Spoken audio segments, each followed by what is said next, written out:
From the PBS Utah studios on the campus of the University of Utah in Salt Lake City, the Utah Debate Commission welcomes you to the Republican primary candidate debate for Utah's 2nd Congressional District.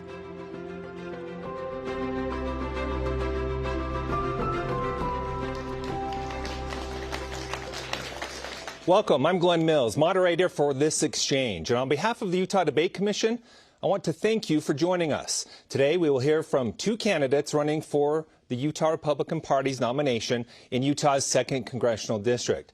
These candidates qualified for the primary ballot either through the support of delegates at the state nominating convention or by gathering signatures from registered Utah voters. The candidates are Carrie Ann Lisenby and Blake Moore. We look forward to an engaging and civil discussion tonight with the goal of helping you, the voter, make informed decisions. Candidates will each receive 1 minute to answer questions with up to 30 seconds for rebuttal time if needed at my discretion. A random drawing held earlier determining that candidate Lisenby will get the initial response to the first question. We'll then alternate turns on the remaining questions. Now let's begin. And in lieu of a traditional opening statement, we will begin with a more broad introductory question tonight, and that is to introduce yourself to the voters of Utah's 2nd Congressional District and make the pitch to them why you are most well suited to represent them. Candidate Lisenby, we begin with you. Thank you. I'm Carrie Ann Lisenby. I live in the district. It's my home. Seth and I raised our family here. I represented part of this district in the legislature where I was a champion of conservative priorities. Just like you, the prices of gas, energy, and groceries impact my life. I'm not going to D.C. to climb a ladder or enrich myself. I'm going to D.C. to make life better for you. You deserve a strong conservative advocate, and I am unwavering in the principles that make this country great. I'm 100% pro-life and pro-Second Amendment. I have cut taxes and balanced budgets. I pledge to cut federal spending and work to rid the federal government of waste and corruption. My loyalty is to the Constitution and to the good people of northern Utah. Thank you. Candidate Moore, introduce yourself to the voters of the 2nd Congressional District and talk about why you believe you are the most qualified candidate for the job. Thank you, Glenn, and thank you to the Debate Commission and to Representative Lisenby. Looking forward to an opportunity, as I've had before in this setting, actually, and be able to have a productive conversation and dialogue about what's important and what are the issues that are facing Utah and our nation. As I look at it, this has been the honor of a lifetime to be able to, in my 3rd term, represent northern Utah in the congressional world, and it's a uniquely challenging environment. But it's been a fascinating opportunity to be able to put forth initiatives and results that matter. When I first ran, it's very seldom that you get to actually be able to say, you know, promises made, promises kept. But it was very, very important that we didn't only extend the Trump tax cuts, we made them permanent. And I worked heavily to be able to get on the right committee to be able to go and do that, to be able to find deficit reductions this year and support Hill Air Force Base. Those things have been an incredibly awesome opportunity in which we've had an enormous amount of success, and I look forward to being able to share more context on that. Thank you. We will delve into a lot of big issues that are surrounding this race, but we're going to start with one that seemingly out of nowhere has become a huge focus, and that would be large data centers, blowing up really over the proposal of the Stratos data center in the very district the two of you are vying to represent. Those who support it say it can bring economic opportunity, while those who oppose it question the strain it will have on precious resources here in our state. So we are going to tackle this on 3 different levels, starting with security. And the first response goes to you, Candidate Moore. Do you agree or disagree that we need more data centers to assist with national security? Expound upon that, and then also talk about what you believe Utah's role in that is. Absolutely. I appreciate the way you frame that, because in actuality, both are right. Both competing issues are right. They are very important, and we have incredibly important and natural resources that cannot be disrupted, and then particularly at the front of it will be the debate about the Great Salt Lake. I assume that'll be one of the 3 things that we talk about. But we cannot lose this race to China, because we will do it more responsibly, we will do it with better efficacy, and we will be able to maintain our supreme position in the world stage by embracing and doing it ethically with regards to everything on this AI sort of arms race, if you will. And so I revert back to my statement that I made a few weeks ago.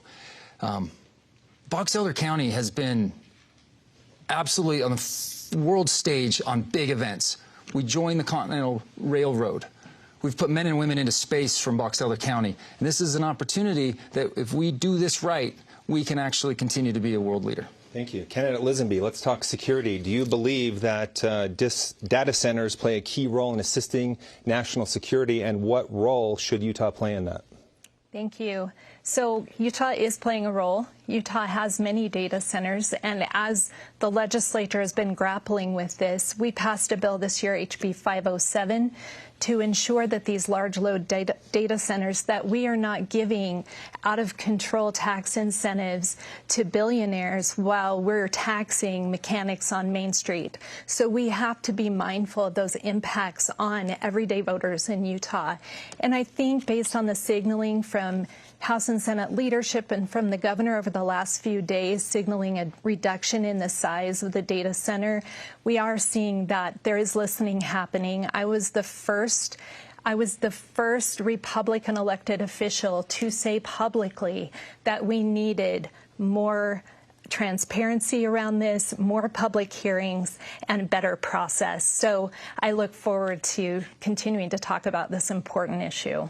Okay, let's dig now into public support. A recent poll from both the Hinckley Institute and the Deseret News finding that nearly 70% of Utahns think the costs outweigh the benefit of a major data center like this one. What is your response to this level of concern from voters? Candidate Lisenby, we start with you. Thank you. So from the very beginning, I posted my concerns on social media, like I said, and I have had a huge response from people texting, calling, wanting to talk more about this. The process matters.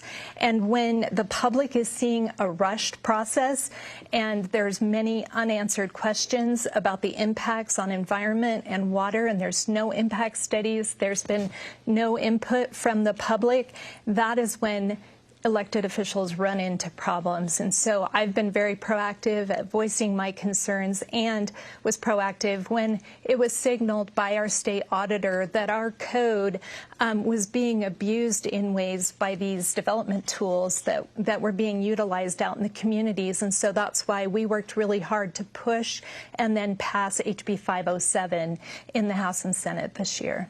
Candidate Moore, your response to the public support and 70% of Utahns saying the risks outweigh the benefits here. Absolutely. So there was obviously a dearth of information going out to the public. I'm, in my role, I'm not a decision maker on MIDA or anything like that, but people were not brought on the stage. I was with the Box Elder County Commissioners when we were at an energy roundtable that we were doing, and they were just getting wind of it, and it was something that is very important for them to be able to have an opportunity to weigh in, because they're going to be the best to be able to communicate with their constituents, and the Box Elder County residents didn't get brought in. I'm glad that that is happening now. It's very important, right? And so I think that people have heard that, but it needs to have been a better process from years before to make sure that this stuff gets out there to the public and they have a chance to weigh in on it. And so I'm all about having a positive outlook on things. And so this is a good opportunity to be able to say, hey, there's problems within this process, and the public has had a chance to weigh in. They've weighed in heavily, and I think that there's a response to that now. All right, the third level here, and you alluded to this already, but we'll give you some more opportunity to talk in greater detail. Let's talk incentives when it comes to large data centers. Do you support state and federal government incentives and subsidies to help support these data centers coming to our state here in Utah? Candidate Moore, you will begin this. Right, part of our tax reform that we actually had to fix something that took place in 2017. Very supportive of the tax reform, the pro-growth tax reform that took place, but we had to fix something in last year's One Big Beautiful Bill with respect to research and development expensing. We need to be able to have companies have investment opportunity, but they cannot be just corporate giveaways, right? And they need to be broad-based, and they need to not just particular set up for one industry or company for success. So incentives We need pro-growth tax policy that exists. You can go through the entire list of the working families tax cuts to be able to identify lots of ways that we've done that. A data center like this, if the public and the local officials decide to move forward with something like this, like they can't be just micro-focused on this type of work. It has to be something that multiple different companies can take advantage of. Candidate Lisenby, incentives. Do you support state and federal government incentives and subsidies for the creation of large data centers in our state? Thank you. So as a member of Syracuse City Council and as a member of the state legislature for 10 years, I voted for incentives and I voted against incentives. I've tried to be very strategic. And every year we have looked at the tax incentives that we give. I firmly believe government should not be in the position of choosing winners and losers in the market, but get out of the way and let the market work. And I think sometimes when we see these incentives, they act to paper over bad decisions in the marketplace instead of letting the market filter out those bad decisions. So it's really important that we're very surgical and strategic about that. All right, let's do a quick follow-up. We'll go 15 seconds each on this one really fast. In the end, the dust settles, trying to draw a distinction between the two of you on this very issue. Do you support the proposal as it is? Should it be scaled back, or should there be no data center in Box Elder County? Candidate Lisenby. Well, frankly, there's too many unanswered questions to answer that definitively. So I think I would just need more answers to the questions that I've asked many, many people. And those surround water impacts and other real impacts to everyday taxpayers. Those impacts don't go away just because we give tax incentives. And so I am not supportive at this point until questions are answered. And that's why I've called for more public hearings and more transparency. Okay, we went about 10 seconds over on that, so you'll have 25 seconds to answer this one. Very brief. Water is paramount. We need to make sure that we're being very protective of that resource. There's opportunities to do things in a more bite-sized approach where you don't have to bite off so much. I mean, the land scale of this was enormous, and I think that was what gave people a lot of pause. And so there is smart ways to be able to address this. My opportunity is to make sure key stakeholders are talking to each other, and right. If they do decide this, we help usher this in the right way. 25 seconds goes by really fast. Sure does. So there you go. Okay, part of tonight's exchange includes questions from students here in the state of Utah. Our first one comes from Chase Smith. Chase is a sophomore at Weber State, majoring in political science. Chase? Yeah, so I have a question about the projected strain on Utah's energy grid. We are looking at population growth, electrification, energy-intensive industries, and the retirement of reliable baseload resources as the greatest factors in our future. So my question is, what is your plan to ensure that Utah leads the country in energy innovation? Candidate Moore, you will have the first minute. Great. Thanks, Chase. Great question. And I think one of the most important things to deal with, you see Governor Cox putting together many different roundtables about this. This is the hot topic that needs to be addressed. The SPEED Act in Congress has broad bipartisan support. There's a lot of work that's been done to get it to that point. Making sure, Bruce Westerman is the chairman of the Natural Resources Committee, and he's been very good about ushering this to a point where it can actually pass, because people are so frustrated with just seeing, constant gridlock on an issue that we actually all can wrap our heads around and agree with. So there's particular legislation that will be directly related to this, and we want to make sure that that gets ushered through. There's a lot of good work. Again, it's called the SPEED Act, and there's the type of work that we did in the Ways and Means Committee with respect to nuclear energy. I mean, that's one of the best ways to bring on new baseload power and other opportunities to ensure that they have that capability to grow fast. So. Thank you. Candidate Lisenby, your plan to ensure Utah is leading the country in energy innovation. So, frankly, Utah already is leading the country in energy innovation. And as I've traveled around the United States, meeting with legislators from other states, they are copying what Utah is doing. In fact, I even met with a delegation from Germany who was asking us, how are you doing this in Utah? We've taken an all-of-the-above approach, and so we have already led out. We've already submitted for permitting. What we need from the federal government is streamlining the permitting process. That is so important to be able to bring the power sources that we have ready to go online and providing power to the grid in reliable, dispatchable ways. Thank you. Turning now to the Great Salt Lake, another opportunity to get more into that. We all know the vital role it plays to our lives here in the state of Utah. President Trump's 2027 fiscal budget includes $1 billion to help with funding efforts for the Great Salt Lake. How will you work with both the President and Congress to make sure that that money is indeed delivered here to the state of Utah?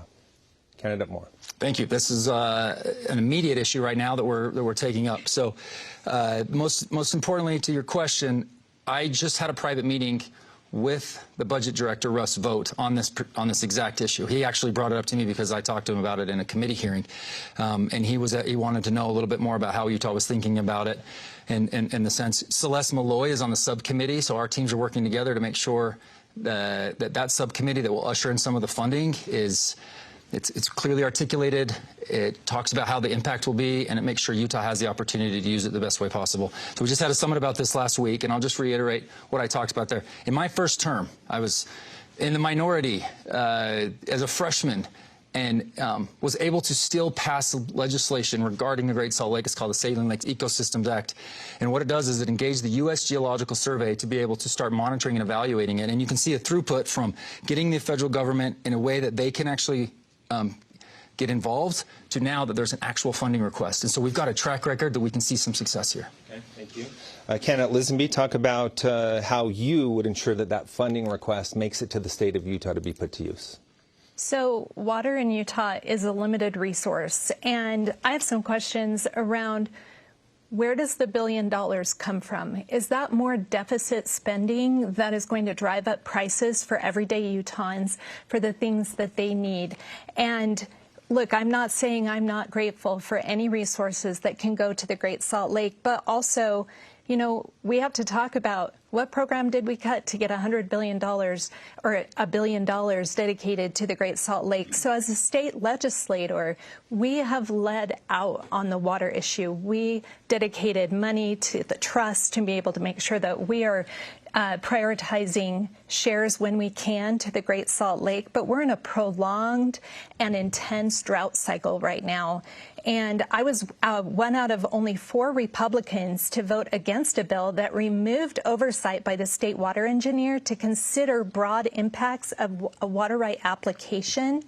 And it also restricted protests and significantly raised the legal burden for appeals. So that was a vote to protect good process. Now that bill passed, and so we have a different process now. But we are over time, Candidate Lisenby, by about 15 seconds or so.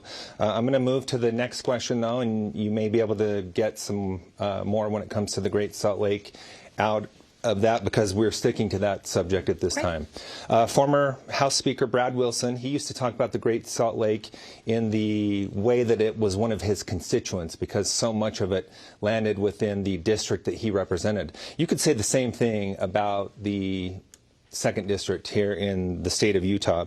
So let's get specific into policies that you think are most crucial when it comes to saving the lake. Candidate Lisenby, we begin with you. So it's going to take collaboration at the local, state, and federal level to really solve our water issues here in the state. We've done all that we can on conservation publicly. There's ag conservation happening, and with the prolonged drought cycle, we are looking at serious restrictions on water over the coming water cycle, and we have the governor calling for a fast. So specifically, what we need to do is, I am proud to have the support of 42 of my colleagues in the legislature and many local leaders across the district, and we will work hand in hand as a federal partner to ensure that we are getting water into our district, but also we have to make sure that with the Colorado River Compact negotiations that we are getting that prioritized for Utah as well. Candidate Moore, name off some specific policies that you think are most crucial to saving the lake? I'm glad you mentioned former Speaker Brad Wilson. This was a legacy item for him. He was able to communicate it in a way that was so urgent but thoughtful. Tim Hawks as well in the state legislature. It was an honor to be able to work with them to get some actual legislation done that kind of started this focus on how important it is to study and analyze what was needed, right? Money can go to helping remove some of the Phragmite population. That sucks up so much acreage that, you know, you kind of think, okay, what can you actually do? We obviously need more snow. We need more snowpack. That's crucial for the potential of this playing out in the right way. But there's real ways we can go and make sure that we conserve as much as possible, reduce as much possible evaporation. But you've got our folks talking to lower Colorado River compact about what desalination efforts they can do, and there's a whole bunch of innovative ideas that a little bit of resource can actually produce a really big result here. Okay, let's move now to redistricting. We are seeing some interesting developments on both the national level and here in the state of Utah, but let's start locally. Prop 4 is a focal point of this particular race. Talk about your earlier thoughts on Prop 4, and do you stand by those today? Candidate Moore, we begin Absolutely with you. right. No, I love being able to address this head on because there was a lot of discussion about this. The things that are very important to remember, to clarify, Glenn, is I believe I come from a very credible voice on this, and have been very clear that I do not agree with the judge's decision. If she ultimately deemed that the legislature didn't adhere to statutes or whatever, she should have given that back to the state legislature over and over again, because the constitutional authority to draw the maps is owned by the state legislature. And I'm looking forward to an opportunity, if it happens this time or not, the constitutional amendment that actually ensures that the state legislature has that ultimately that supreme control over it. But I mean, you're seeing what's going on in our nation right now, and the funny thing is it's kind of irony, if I would have been involved in this same initiative saying the same exact thing, but I was in like California or Illinois or New York, folks would have called me a conservative hero. So this is just an issue that kind of cuts both ways. Can't sit there and celebrate what happened in Virginia, not say that there's also stuff that red states can do. Republicans can win on candidates and policy. We don't need to manipulate too much to do it. Candidate Elizabeth, this is something I've heard you refer to in your campaign. Talk about your thoughts on Prop 4, both early on and today. Well, I didn't support Prop 4 at the beginning, and look, gerrymandering is bad whether Democrats or Republicans do it. But Utah's Constitution does give the legislature, an elected and accountable body, the authority to draw maps. And Blake co-sponsored Prop 4 that enacted an unelected and unaccountable commission in code, and he knew at that time in 2018 that it would result in a lawsuit. He talked about that in 2018, and he's tried to claim just weeks ago that his is the principled stance. I truly can't tell whether he's naive or gaslighting the public truly to suggest that because Blake gifted a blue seat to the Democrats or a congressional seat to the Democrats in Utah, that Gavin Newsom will now magically decide to give a seat to the Republicans in California, or pick your blue state. Okay. It's just not good policy. We're out of time on that one, and I am going to award 30 seconds of rebuttal time on that. Right. When my involvement was this, I had no idea how anything was going to play out. But what's important to remember, back in 2018, most of the states in the U.S. actually were moving to some type of redistricting reform. Like there was this kind of movement that was taking place, that was happening. And that was in red states, blue states, purple states. But that's what we have to decide going forward, right? From 2030 and on, like how are states going to address this? Is this going to be, like we said, is this going to be sort of a race to the bottom, or are we going to rise above this? And I don't know how that plays out, but I've maintained my very specific positions on the state legislature having the authority. Thank you. Let's stick with redistricting, because there's a really important issue to get to on the national stage as well. We have seen over a dozen states redistrict this past year, breaking from the norm of only redistricting on the 10-year census. Additionally, we expect to see more follow suit in the coming years. So when we talk about redistricting and breaking from the norm, are you worried about possible consequences of frequent redistricting, or do you think this should become the new norm? And we will begin with candidate Lisenby on this. No, I think redistricting should happen on the normal schedule and that it should be a deliberative process. In Utah, the legislature, we have public hearings, we have open meetings, anybody can come, and I believe that the last round of redistricting that we engaged in as a legislature, that we produced some very fair and good maps. And just the fact that my opponents, like we had in 2018, you predicted that this would go to the courts, and the courts very clearly chose to give a blue seat to a Democrat in Utah. And I think what we're seeing is, we may very well lose the majority over this nationally. And that is so important. We have to stick to the principles of the Constitution. Sure, this was a national movement. It was out-of-state money that came into Utah that tried to fund and pass and was successful a very liberal idea. Candidate Moore, your thoughts on redistricting and what we're seeing on the national level. Do you think this should become the new norm, or should we Right. stick to the norm? I even said this right after Texas had gone through a mid-cycle redistricting effort, and I think this should be on an every 10-year cycle. I think it should be every 10 years, red, blue, purple states, whatever that there is. And I've been very clear about that. But I've been, willing to talk about that. What's missing from this conversation is I saw what Texas was going to do.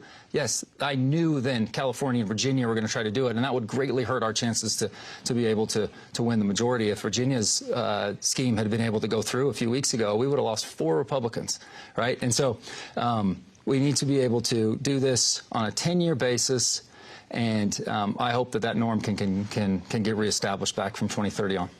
All right, we're going to move to the national debt. It's a figure that most people can't even comprehend when they hear it. And we recently hit an astounding benchmark here in our country with our national debt of $31 trillion, surpassing the size of our economy for the first time since World War II. As a member of Congress, what specific actions would you take to work on that debt and get it down for future generations? Candidate Moore. There are 2 things we can do to substantively address this major issue. I'm leading one of them with Americans for Prosperity approaching our office, seeing the committees that I'm on and my focus on this particular issue. It's called the Comprehensive Congressional Budget Act. Glenn, we vote on 22% of our entire budget. Our entire expenditure, the topples over $7 trillion. We only vote on 22% of it. The vast majority of it is mandatory spending. The Comprehensive Congressional Budget Act will force Congress to be able to vote on the entirety of the expenditure every year. Now, it's going to be tough, but I welcome those tough opportunities, because if you don't vote on it, you can't reform the program. The reform that needs to take place on these massive programs that exist need to take place on a more consistent basis, not from when Reagan and O'Neill did it back in the 80s. We need to be able to do that on a consistent basis. The other is the Fiscal Commission Act, and I'm a member of the Budget Committee, and we ushered this through. This is actually a bipartisan bill, strongly supported on the Republican side. If we can do one or those 2 things, we can actually create a stimulus to make Congress act on this. Candidate Lisenby, talk about actions you would take to decrease the national debt. Thank you. So currently, just to set the stage, we are now adding $1 trillion to our federal deficit every 100 days. It used to be decades. Now it's 100 days. When does it become weeks? This is unsustainable. And even Scott Bessent said we cannot grow the economy out of this. We have to cut. So what programs shouldn't we cut? The federal government makes hundreds of billions in improper payments annually. And this is all under the leadership of our current congressman. So whether it's daycare fraud in Minnesota or Medicaid fraud in California, waste, fraud, and abuse at all levels of government must stop. The American people deserve better. We can rein in the debt by returning the government to its proper size and scope. Congress controls the purse strings, but they don't have a very firm grasp, and they need to start pulling. Candidate Moore, 30 seconds for rebuttal. Yeah, I clearly don't have any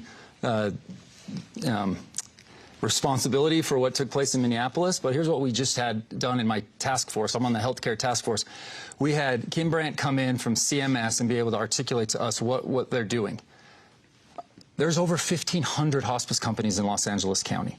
400 licenses just got expired, or they just canceled 400 licenses. Only 12 reached out about it. There's an enormous amount of fraud. We just put together in Ways and Means a bill that will help them be able to root that out and cut that expenditure. So there's a lot that's really good work that's going on the fraud. You don't ever hear about it, but it's really amazing, and it's actually cutting a lot of those types of fraudulent programs. All right. We have now reached the halfway point of this debate featuring the primary election candidates for the Utah Republican Party's nomination for Utah's 2nd Congressional District.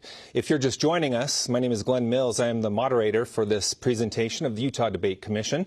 We're coming to you from the PBS Utah studios on the campus of the University of Utah in Salt Lake City. Now let's get back to the questions.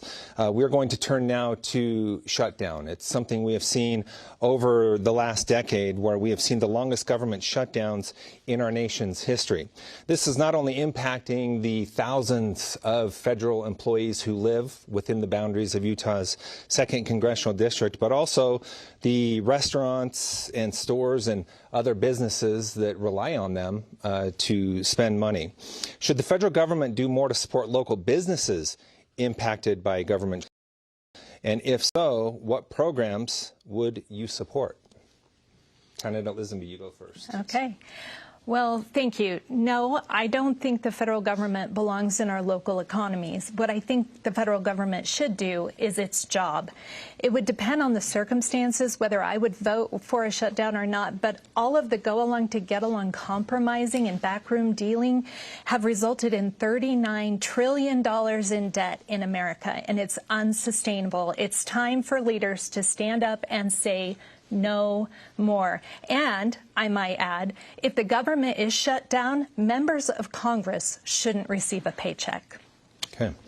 Candidate Moore, your thoughts on whether or not the government should do more to support local businesses who also suffer from a government shutdown? Could not agree more. It's actually one of the most ridiculous things I've seen. You have to go and submit a letter requesting your pay to be withheld during that shutdown.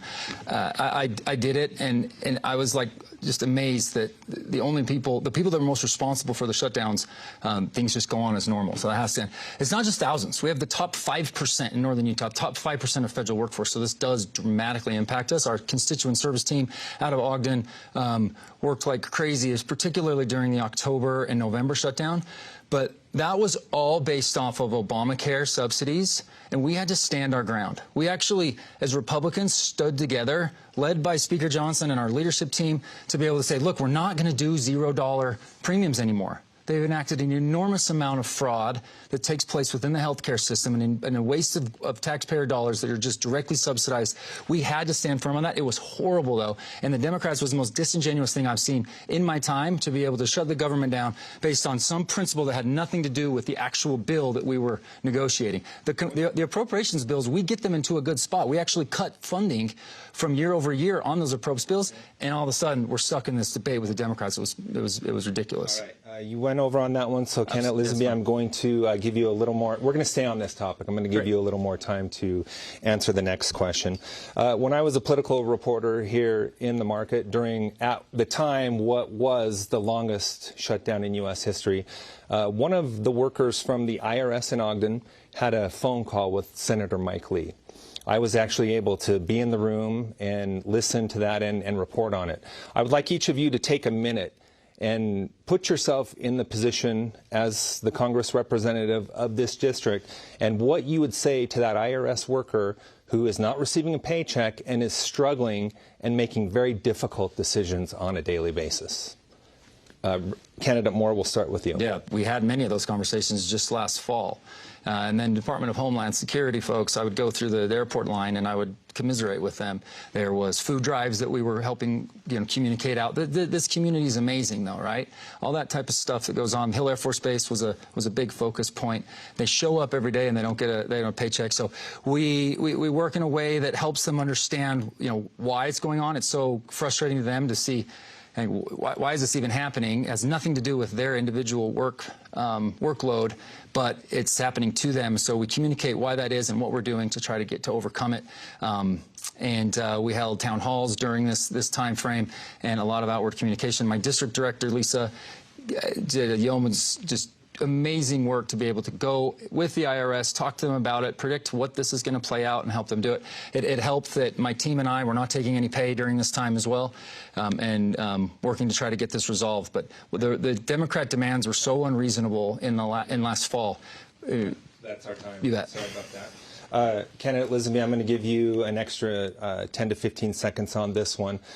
You're on a phone call with employee of the IRS who's not receiving a paycheck, struggling to make ends meet, having to make difficult decisions. What is your message to that individual? Thank you, Glenn. So over the 10 years I've served in the legislature and on the city council, I've had many such calls where people are impacted by what government does. And I've been able to listen, to respond, and to work with local businesses. I've served as an honorary commander on Hill Air Force Base twice. During a shutdown, I was able to help work with local businesses, connect with local food banks, and really help to connect resources with people as they're trying to navigate these shutdowns. So again, the government needs to get out of the way, and the government needs to do its job. And I think if it was required that Congress didn't get paid unless they passed a budget, then we would see a budget passed really quick. So I am hoping that we have some major reforms in Congress moving forward to have an actual working budget process here in Utah. I was able to help reform our budget process, and now we have zero-based budgeting every 4 years for every appropriation committee on rotation. That's such an important process change, to have to justify the expenditures of government to the people, and that's something that Congress is not doing. Thank you. Time now to turn to our second question from a student here in the state of Utah. Berkeley Sharman is a senior at Weber State, majoring in history. Take it away. Thank you. The Big Beautiful Bill cut Medicaid by an estimated $900 billion and impacted health access to rural areas, including here in Utah. Congress allocated a one-time funding of $50 million to help assist and help that loss of the cut. Do you think this allocation is enough to offset the cut? If so, why? If not, what else should be done? Candidate Lisenby, you have 1 minute to answer that question. Sure. Look, I am so happy that we have so many Weber State students here asking questions. This is awesome.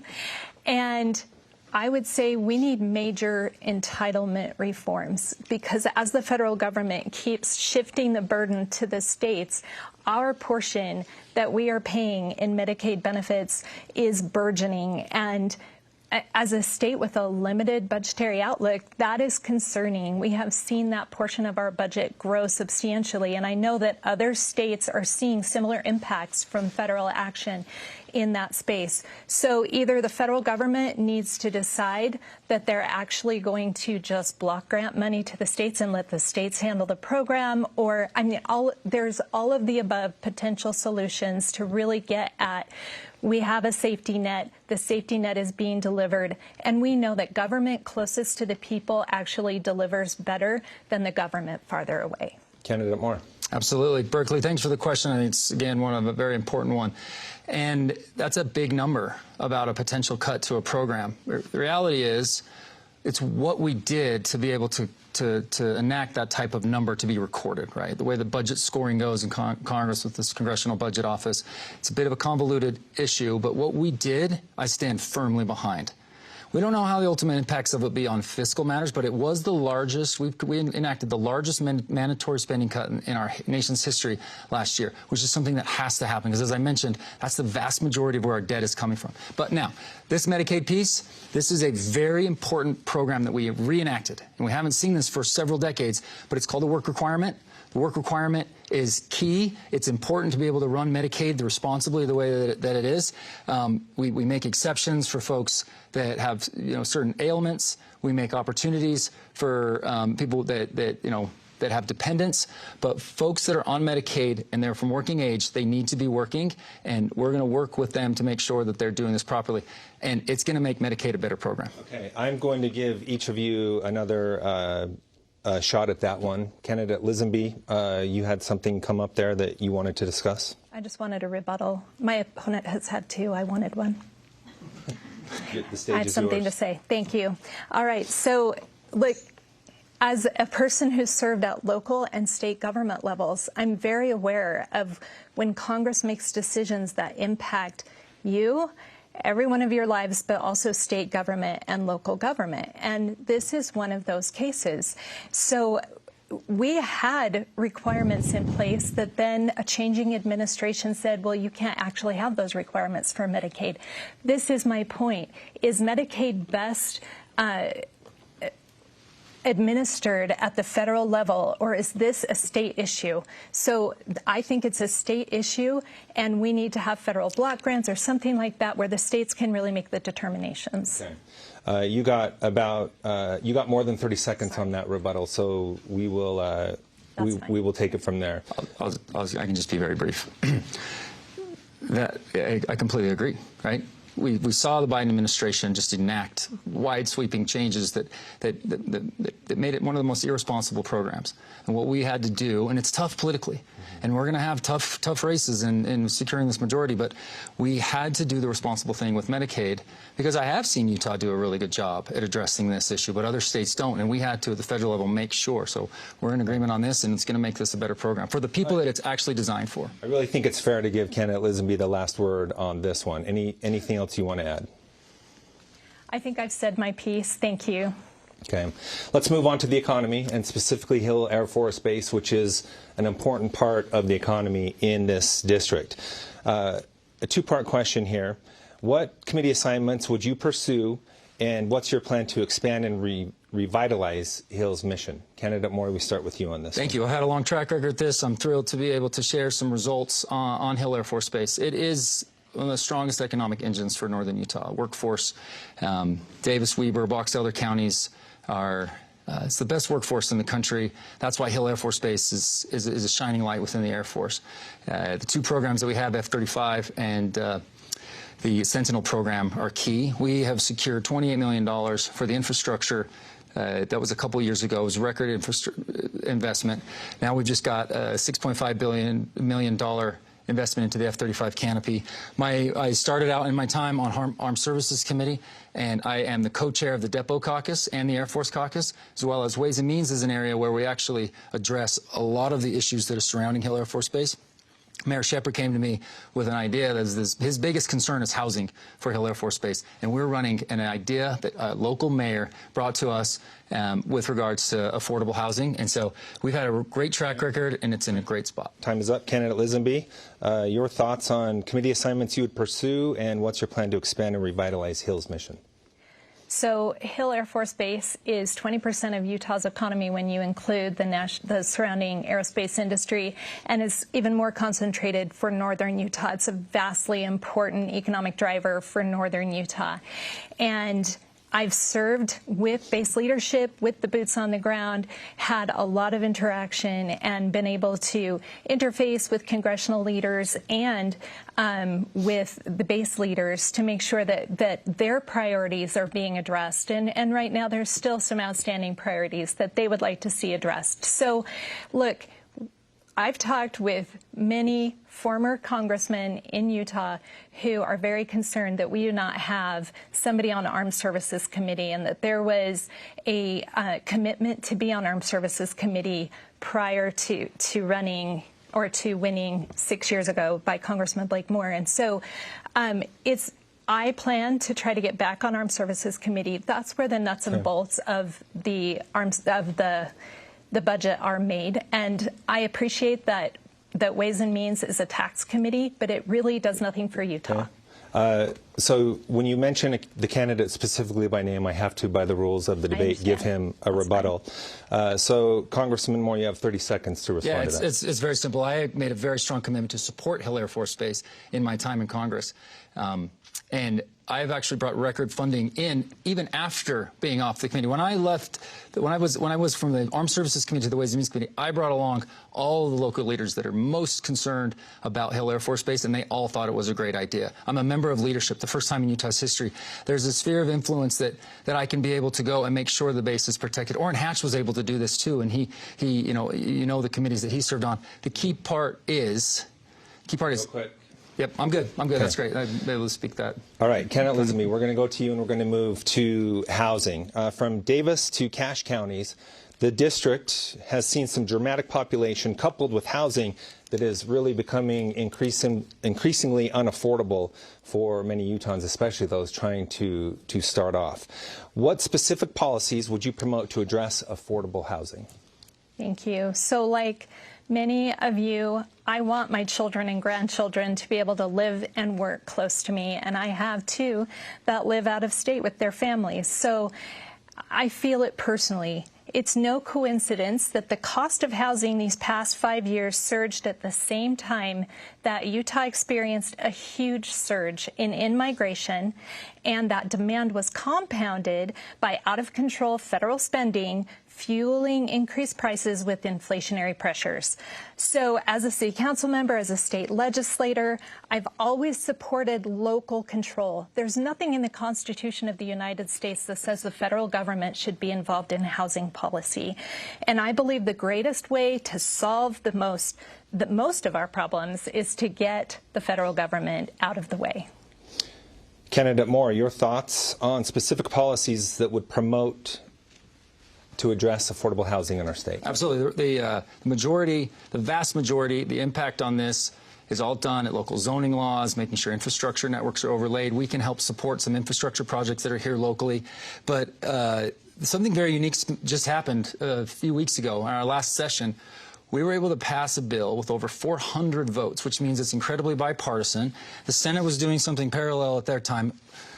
The House doesn't always win these battles with the Senate, but this one we did. We dug our heels in, and we knew that we had a specific scope that we could get involved with. It's called the 21st Century to Roads. This is an area that the federal government can get involved because it deals with permitting, it deals with streamlining HUD, and it deals with some banking regulation that will allow more capital to be able to give to lower-income Americans so they can go and start their homes. So there's a lot of really unique pieces that just got, but like to a Congress that gets blamed of being very gridlock and not getting anything done, this was a significantly positive achievement. The Trump administration is very supportive of it, and we should be able to get this done soon. Thank you. Social media and artificial intelligence becoming huge parts of our lives, specifically on the latter. We currently have a patchwork approach for states regulating social media, but we've seen a call on the federal level to start to address and regulate AI. Do these different sectors require these different approaches, or should it be states leading out on both? Candidate Moore, we begin with you. Well, the inverse was starting to happen a little while ago, and we needed to make sure that states had a voice. And the administration and a lot of congressional leaders were like, hey, we need to give more authority to the federal government to do this. And there was a bit of an uprising to make sure that states, and Utah did a great job communicating with us. I just forgot the gentleman's name. I apologize. He came to us, he had a whole group of people. Paul Cutler was a part of this group, and they wanted to make sure what they were doing, what they were working on. There's been a lot of great work that's going on here. We are layering in to make sure that children aren't harmed in this. So AI chatbots and children's toys, making sure there's the proper disclosures, if anything, if there is any type of mimicking an actual personal relationship, that the companies are held accountable to make sure that that type of stuff just doesn't happen. Those things go through the FTC, and it's very important. But what I've seen is to make sure that the states still have an ability to do something, even if a heavy-handed federal tries to come in and do it. Representative Lisenby, your thoughts on the state versus federal when we're taking on social media and artificial intelligence? Thank you. So in the last decade, we have seen the devastating effects of social media on our youth. And tech companies have known exactly what they are doing, putting profit over young people. So Utah has truly led the way in holding these companies accountable. And we've been copied by many other states now.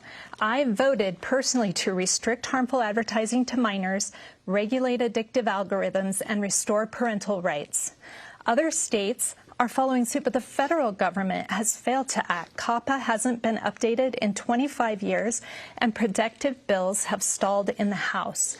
I will fight for our youth just as I did in the legislature, in Congress. I will fight for our youth and for parental rights. Let's talk foreign policy. When we hear President Trump talk about the war in Iran, his main argument is, first and foremost, we must keep a nuclear weapon out of the hands of Iran. Do you support the actions that President Trump has taken? And talk to us more about why you have that position. Candidate Lisenby, we start with you. Thank you. I'm incredibly grateful for our armed forces, and I hate sending them into war. But we must also put America first. I appreciate a president who is decisive, strategic, and goes into conflict with a clear plan and exit strategy.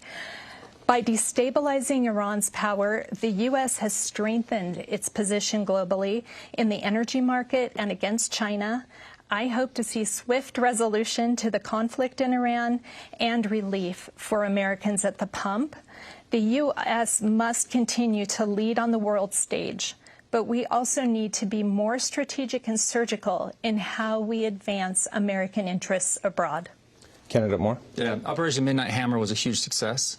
The Maduro operation, we have Medal of Honor recipients from this particular operation. It was done to perfection. Iran is an entirely different beast, as we all know, but we have to come to a resolution on this. The energy prices that are going up are really hamstringing American families on a daily basis. We worked to get a group of like 60-plus people out of Dubai. One of the things that I'll remember most in my time, one of the most impactful things, is getting Utahns home from this issue. We weren't prepared for some of their drone capabilities. That's been minor on the larger stage. Our military has done an exceptional job. I was very supportive of making sure that we went into a ceasefire, and that was the right decision. And I believe we're in a strong position for President Trump to make a final ability to make a deal. I don't know if a deal is going to solve all the problems, but we can continue to monitor, and we do have supremacy over them and good intelligence. We need to keep moving forward on this. And we're starting to approach the end of our debate here, so we're going to go into a rapid-fire session. Please try to keep your answers to 10 to 15 seconds. The first question would be, do you support term limits for members of Congress, and how long would you serve if elected? And we begin with Candidate Moore. All right, I've signed a pledge to do term limits. It has to be across the entire self-term limits would only hurt Utah, but I support term limits. As far as the number goes, I don't really have a specific. What's great about Republicans, we actually term limit ourselves out of leadership, so we do this a little bit naturally. We got to go to Candidate Lisenby on that. Thank you. So I signed the term limits pledge when I served in the legislature. I term limited myself at 10 years, and I signed the term limit pledge for Congress.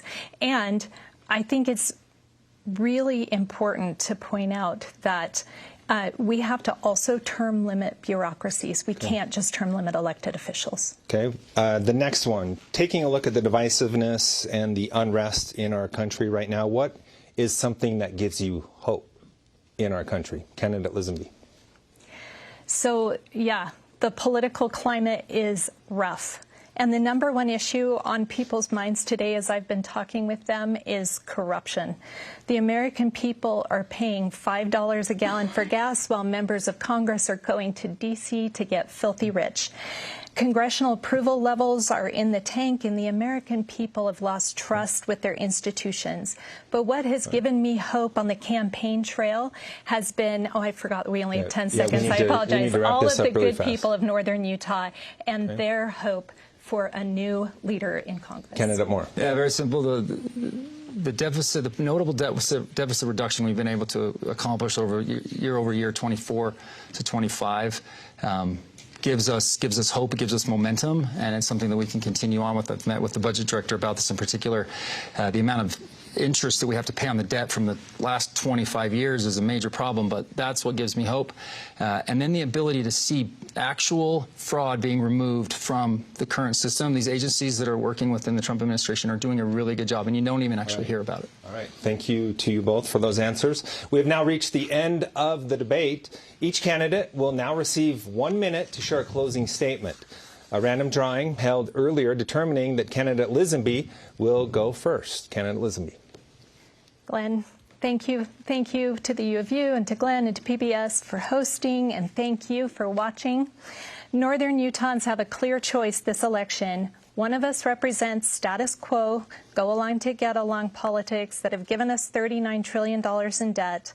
I represent bold conservative leadership that will get our country back on track.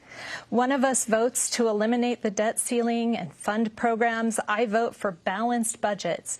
One of us handed a Utah congressional seat to Democrats. I will always fight for conservative principles and outcomes. I pledge to never trade individual stocks in Congress.